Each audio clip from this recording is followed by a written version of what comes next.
episode. Ayan guys, finally, nagsama na naman ang review of related literature na si RRL. Maraming salamat. Anong pangalan mo ulit, Leloy? Tagal Kausa, na. kausa sa dalawang big R. Yung Small R lang totoong yung big isa. Small R lang. Napakalaki ng mga R na kasama ko ngayon Oo. Small R lang yung isang R. Palibot-libot around the world oh. Richard Alden. Greenland, Isang moving R. US to Singapore to Richard Magellan Jr. Talo pa niya si BBM No, Uy, talo pa niya malapit. si BBM, Medyo no? yung mileage Oo. namin, medyo tumatapat na yung mga mileage Oo. namin. Alam mo, Leloy, Parang Frequent idol flyer ko mo, si may BBM, laban, Richard, may Big laban R. na sa frequent flyer ni Magellan. kung hindi ma-cancel ng Philippine Airlines yung flight ko ulit, wow! Galit na naman sila sa akin. Ang galit na naman yung Philippine Airlines sa akin kasi may na-post yung Filipino Times, whatever, na most timely, blah, blah, blah. Sabi ko rin, most canceled and rebook airline. Nag-respond kaagad yung Philippine Airlines. Sabi ba, sir, if something happened, blah, blah, blah. Ayan talagang bilis sumagot Pero Leloy, bago tayo pumunta sa mga importanteng bagay, pag-usapan natin ng napaka-importanteng bagay. Ano bang balita kila nagbalikan na ba? Yeah. Ano ba sa gas station yung gas station story?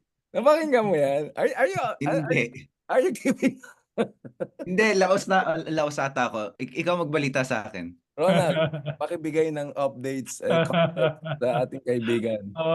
Napaka-disente. Ikaw na, Big R, no? Masa akong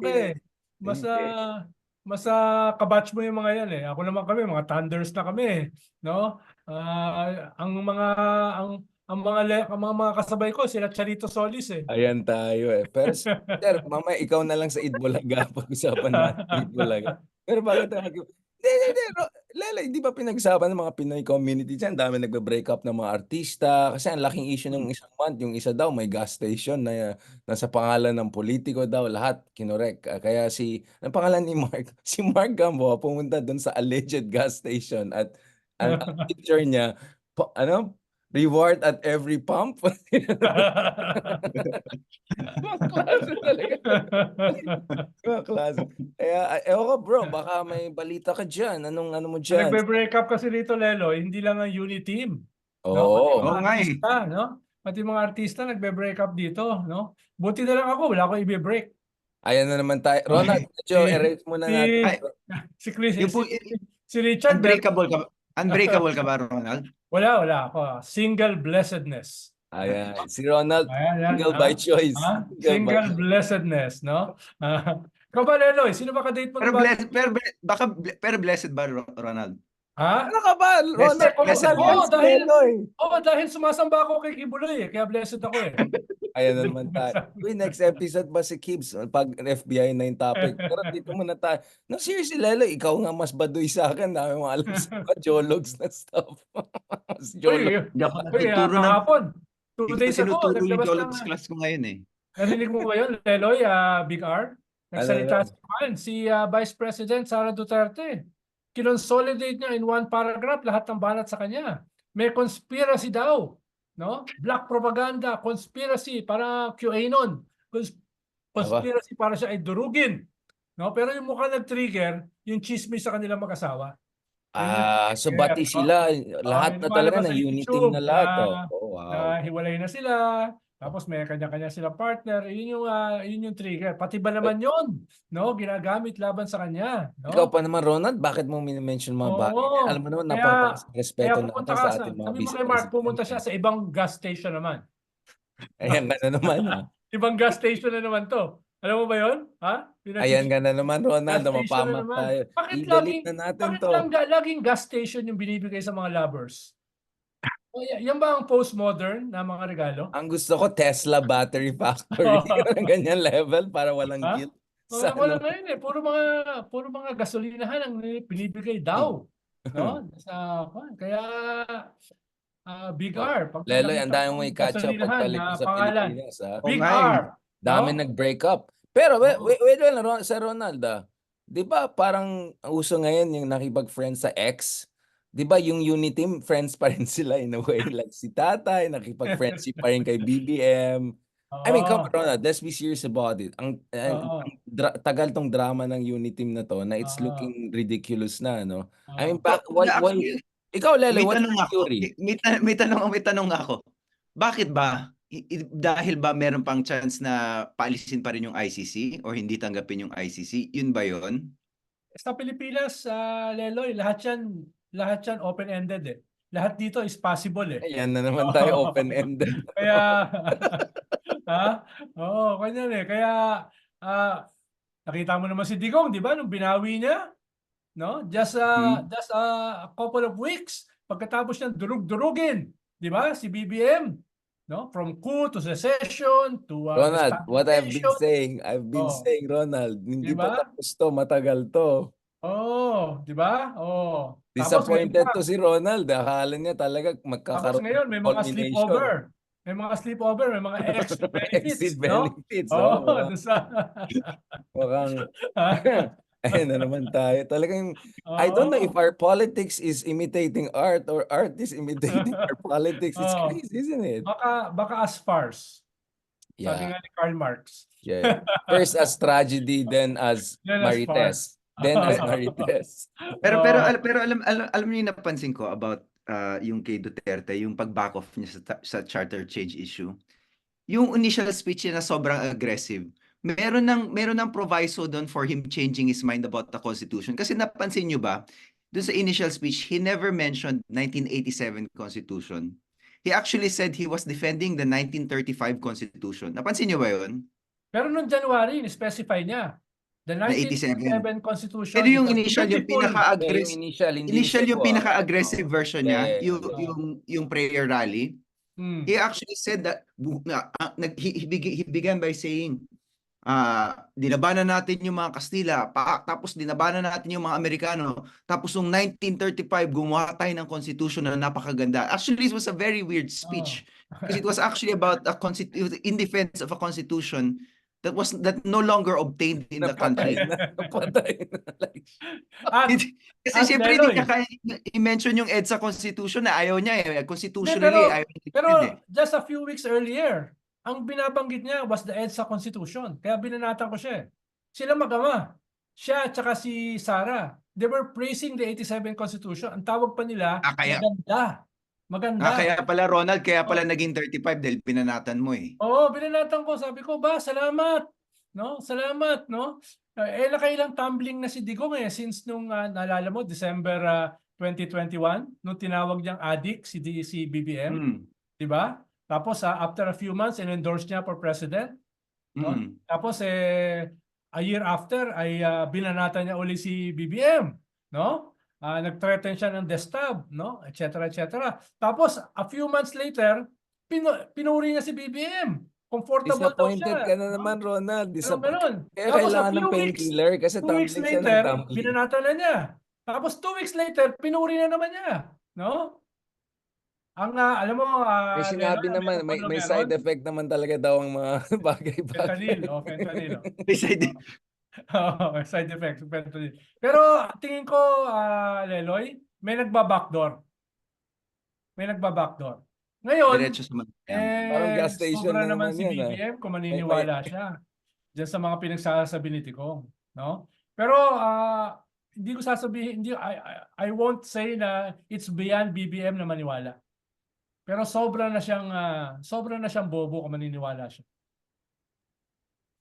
No, Leloy, I mean, don't you think we're reaching a point whereby I hate to say it, but we want BBM to be more matapang talaga. I mean, I know I was critical of that position in the earlier year or so, but I think in a vacuum, okay na medyo matino yung presidente, traditional gets ko yan. But in a world whereby you have Digong and Harry and Kibuloy and China especially, I just don't think this will cut eh. Yung ganyan style ni BBM na masyadong mabait, masyadong conciliatory, masyadong conflict avoidant. Again, I'm not asking for dictatorship or whatever, but hindi tugma dun sa realidad eh. Parang he's ruling in a alternative universe when there's no Dutertes. Except the Dutertes are breathing down his neck. Not one, not two. Ang dami na nila. May baste pa ngayon, di ba? I hate saying this, but about Baste. Kayo, ang maganda episode nyo about Baste, by the way, kayo mga pumipikit habang pinapakinggan si Baste para i-imagine na si Digong yung Digong. nagsasalita. The big plan B. The big plan B. Yan na ba ang hobby nyo? Yan na ba ang hobby nyo ngayon? Pumikit habang nagsasalita si Baste? This sounds very weird. Imagine you catch another Yun yung man. sinabi nyo eh. Pumipikit na ikinig kay Baste. Like that sounds Si Big Aram bro. pumipikit ha. Buti nga, pikit lang eh. Sinabi nyo eh.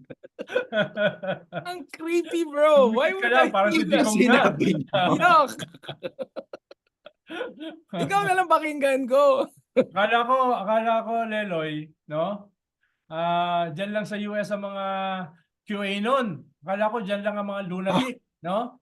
Wait. Mukhang mas marami na rito eh.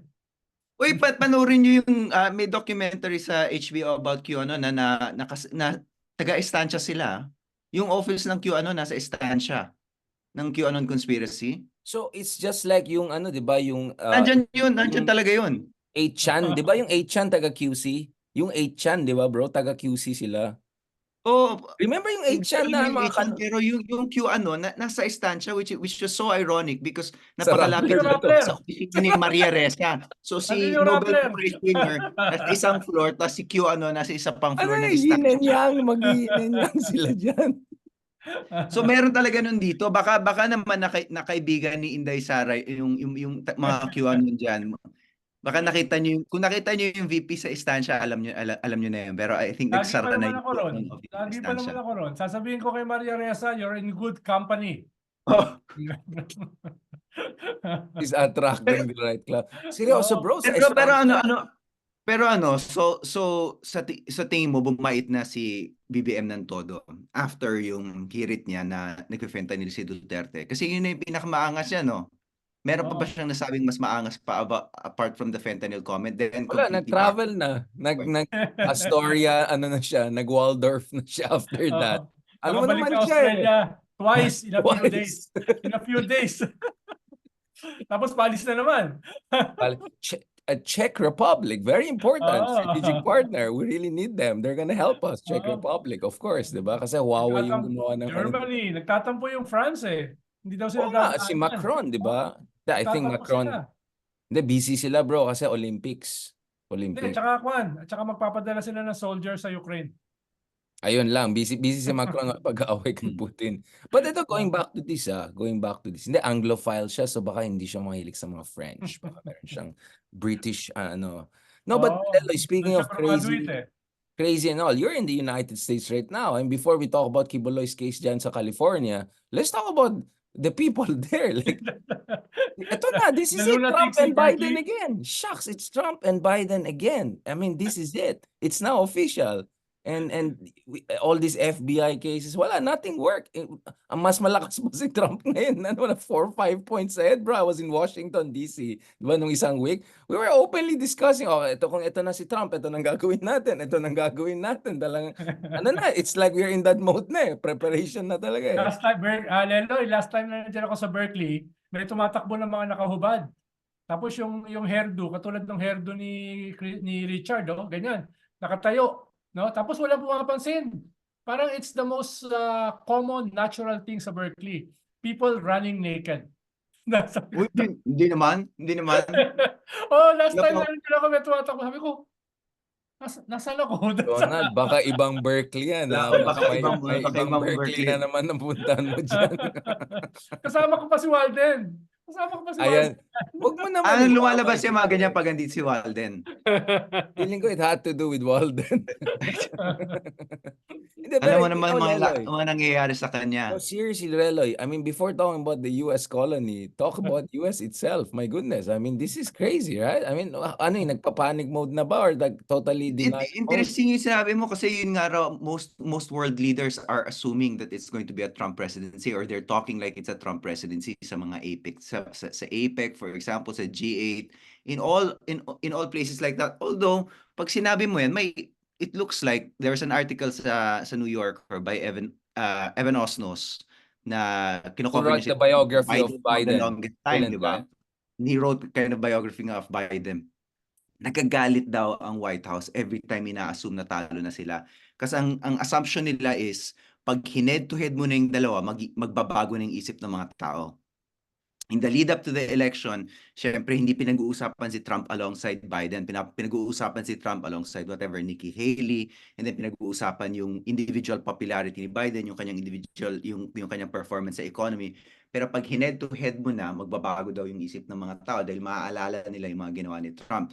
Whether or not that gambit is true or not, we don't know. Pero I think yun din ginagawa dun sa SONA, di ba? SONA rather, dun sa State of the Union address Yeah, ni you thought it's good? I thought he was very good. I mean, considering I thought everything. it was very good. Tapos yun na nga, nilalatag na. It's a choice between me and that crazy guy. Saan kayo pupunta? Pero Leloy, Um, kung mag-head, maraming, Leloy, kung maraming mag-head to talking head, points eh. kung mag-head to head sila, sinong head ang lamang sa dementia? Yun nga, yun nga. Ang problema, hindi lang yun kasi Yung Ronald, medyo yung maraming subtext pa nga nung speech parang oo matanda. May part dun, 'di ba? I've been around for a very long time, sabi ni Biden. So tumawa in-acknowledge pa yung niya yung Republicans age, doon, 'di di ba? ba? In-acknowledge niya yung age niya. Tapos sabi niya, pero hindi ako siraulo. Practically yung sinasabi niya, I've been around for a while, pero hindi ako siraulo. Actually, it's barely subtext.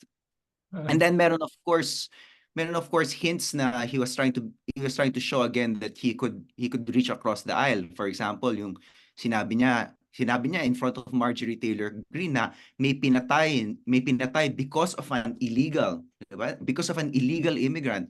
That's not really language that Democrats use, diba? Kasi Yeah, that was Democrats use the strategic. language of That was very strategic. undocumented immigrants, diba? No, illegal, and then may pinatay. So reaching across the aisle, trying to, pero dinedare din niya, of course, yung Republicans.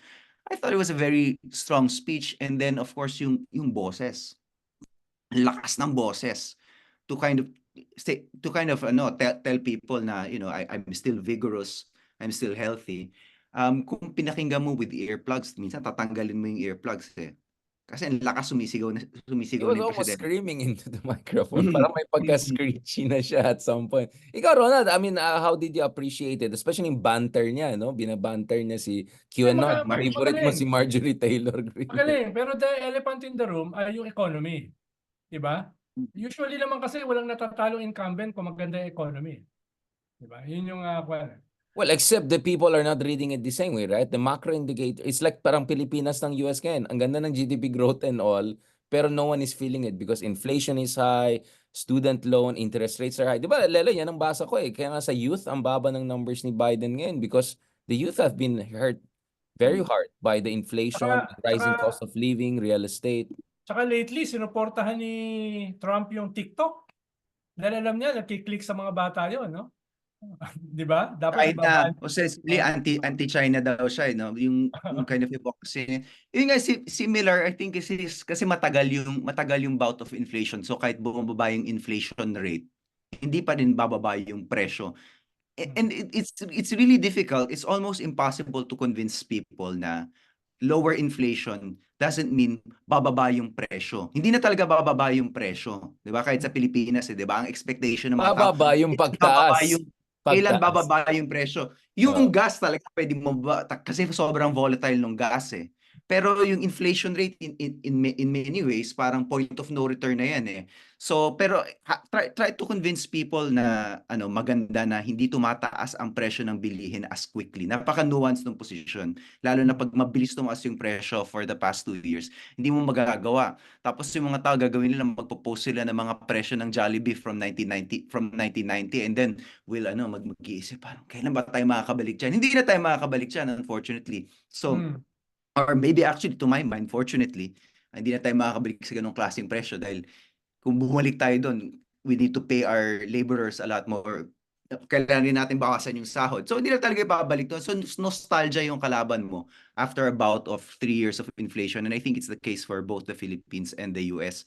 Pero youth nga, going back to the US, youth nga talaga yung kailangan niyang i-target. Kaya yung economic section ni Biden, notice na puro student loan, for example, or increasing Pell Grants, yung scholarships para sa mga estudyante.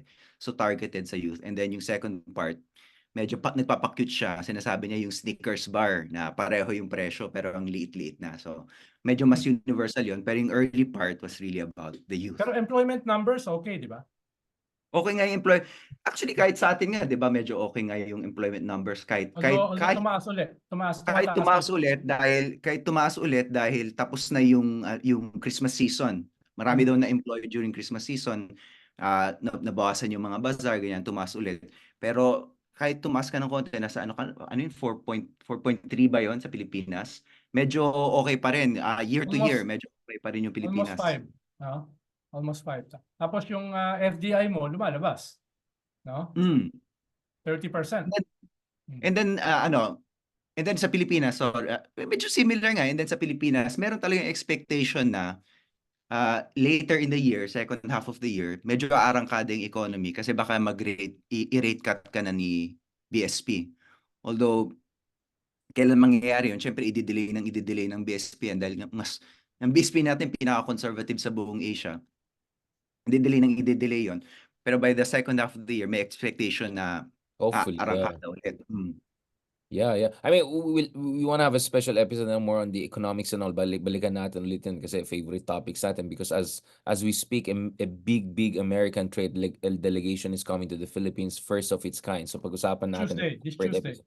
Yeah. So shortly lang natin na pag-usapan yan later on. But just on this episode, to close on this episode, Leloy, do you buy the Democrat argument? I mean, I saw Scarborough. I mean, I saw many people coming out and saying, no. These numbers you're seeing right now is not the real one. Once people see Trump again almost every day and his shenanigans and all, they're gonna be fine. But so we just had the big event with BBC, World Questions sa Manila. Ang understanding ko is they'll have one in Michigan in coming months, and especially they're gonna talk to Arab Americans and to understand. I think Biden won Michigan by 150,000 votes or something like that. So if the 300,000 Arab American community sits this out, never mind voting for Trump, they just sit this out. Lagot siya. If he loses Michigan, I'm not sure how is he going to pick up the enough numbers electoral college. I mean, do you think who is in denial mode? The ones critical of Biden na Democrat na anti-Trump, or you think the Biden people are major in denial mode, or maybe the truth will be somewhere in the middle? I mean, honestly, di ba, parang somewhere in the middle din. Dagdag sa tanong ni Richard Leloy, no? May numbers ka na ba sa epekto ng Palestine kay Biden? Paano nakikita ko? Meron sa New York Times. Meron nga, di ba, yung sa Michigan nga. Yeah, sa New York Times. Democrats na dump Biden eh. Yeah. Dahil over Palestine, ha? No, kaya nga nagsabi si Kamala Harris na suddenly immediate ceasefire, mga blah blah, na biglang nag-change tone sila kasi I think na-threaten sila because doon sa primary sa Michigan, ang laki ng backlash sa Muslim American votes and all. But ikaw, Lela, I want to ask you because you're there, you're gonna be in the US whoever wins after November. I think gano'n na nga pa, unang-una, I think gano'n na nga papunta na nga dun sa ceasefire, call for ceasefire na hindi pa ginagawa ni Biden, pero nakikita mo na kahit dun sa SONA, back and forth, di ba? Of course, he starts with the hostages, palalayain natin yung mga hostage, pero ina-acknowledge na masyadong malala na yung war. And then I think at one point, it might be convenient, hindi ko alam kung gagawin to, it might be convenient to really think about Netanyahu as a Republican. Kasi naman si Netanyahu, openly pro-Trump naman si Netanyahu eh. It's not as if malaking mawawala sa'yo pag binanata mo ng binanata yan. Pero I think mayroon talagang pro-Israeli instinct si Biden na medyo matagal bago magbago ng isip. Pero si Biden, I mean, if there's anything to Biden, we know that he changes his mind. Diba? He's a politician. At some marunong for his entire career, marunong siyang mamulso. Yun yung kanyang advantage. So but pag bro, it's not young malinaw anymore. na, I mean, sa pulso na. You see, yung sinasabi mo intellectual dexterity, that goes significantly lower after a certain age, doesn't it? I mean, that's my understanding. You're right. Or pag naging presidente ka na.